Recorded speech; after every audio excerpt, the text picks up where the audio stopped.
कधी जायचं आहे गावाला, त्यासाठी खूप सारी तयारी चालली. आता बघा तुम्ही लाडू वगैरे फराळ वगैरे सगळं पॅक केलं.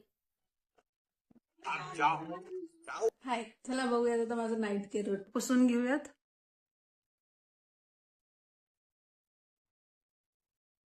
आठवड्यातून 2-3 वेळा करायचं आणि मस्त अशी मालिश करायची. आणि केस काय केली.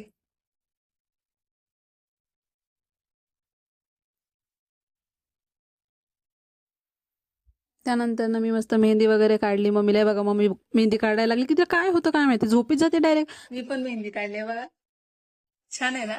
मम्मीला आणि मला सेम सेम काढली. आज आहे लक्ष्मीपूजनचा दिवस, त्यामुळे म्हणलं मस्त तयार व्हावं. पण गाडीत जाऊन मला काय करायचं, नुसतं झोपायचंच आहे. त्यामुळे मी नुसतं कम्फर्ट माझा चूज केला.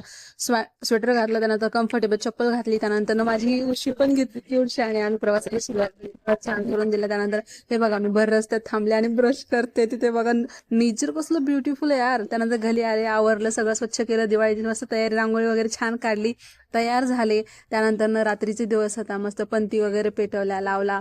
त्यानंतर दुसऱ्या दिवशी सकाळी आवरून मस्त ठणठणीत मी आणि माझा भाऊ मस्त ड्रायव्हिंग करत आम्ही गेलो बाजाराला. तिथे मस्त भाजीपाला वगैरे शॉपिंग वगैरे केली. त्यानंतर आम्ही रिटर्न आलो घरी.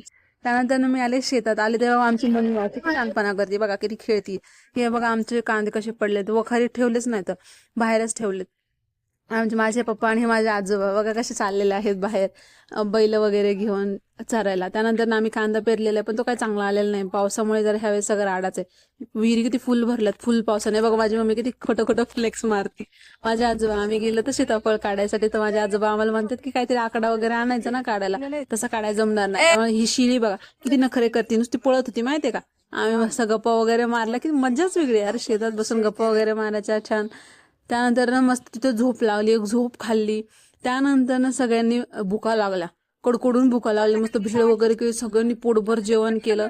त्यानंतर मस्त काय परत कांद्यापाशी आलं, मस्त एन्जॉय केला, कारण पाऊस सुरू झालेला होता मस्त. त्यानंतर लिंबोनीत गेलो, लिंब काढली. आता घरचीच बाग आहे म्हणलं लिंब तर काढणं आहेच ना, मला खूप आवडतं लिंबाचं लोणचं, कोणाकोणाला आवडतं. त्यानंतर हे आहेत पपया.